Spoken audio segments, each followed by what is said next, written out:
Ciao a tutti, sono Luca, volontario dell'associazione Un Sorriso in Più. Questa volta vi porto lungo la valle della Loira, i cui famosi castelli del XV e XVI secolo sono una delle maggiori attrattive della Francia. Iniziamo il viaggio dal castello di Chambord, il più fastoso fra quelli della Loira e soggiorno prediletto di quasi tutti i re di Francia. Venne iniziato da Francesco I nel 1519 e terminato dopo 15 anni.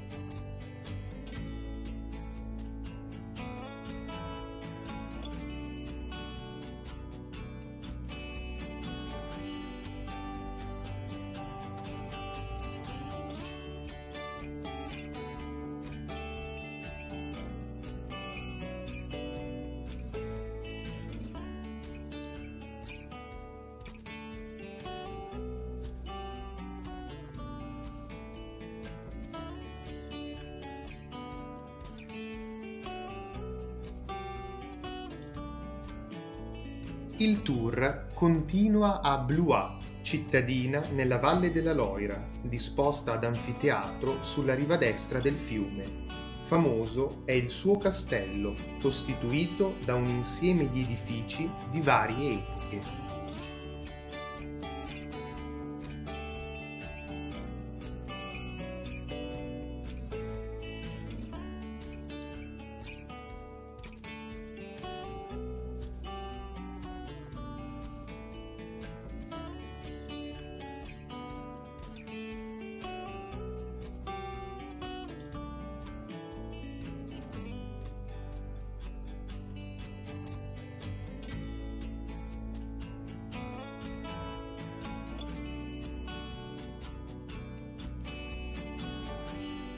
Prossima tappa è Amboise, graziosa cittadina sulla riva sinistra della Loira, dominata dal celebre castello reale. Nei secoli XV e XVI fu sovente dimora dei re di Francia.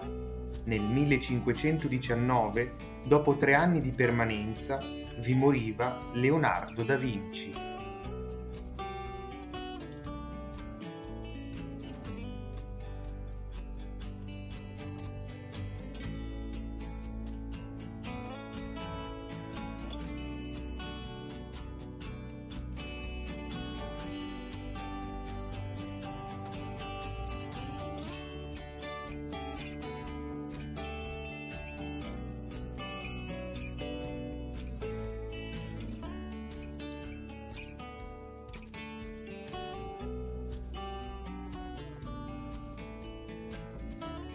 L'itinerario si conclude al castello di Chenonceau.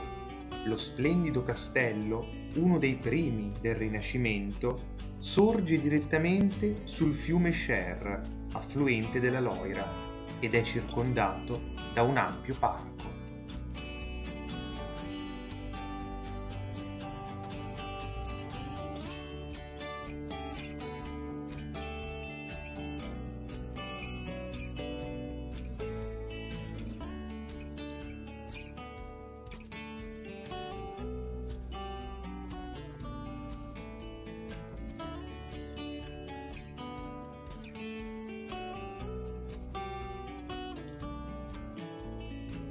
L'affascinante viaggio tra i castelli della Loira termina qui.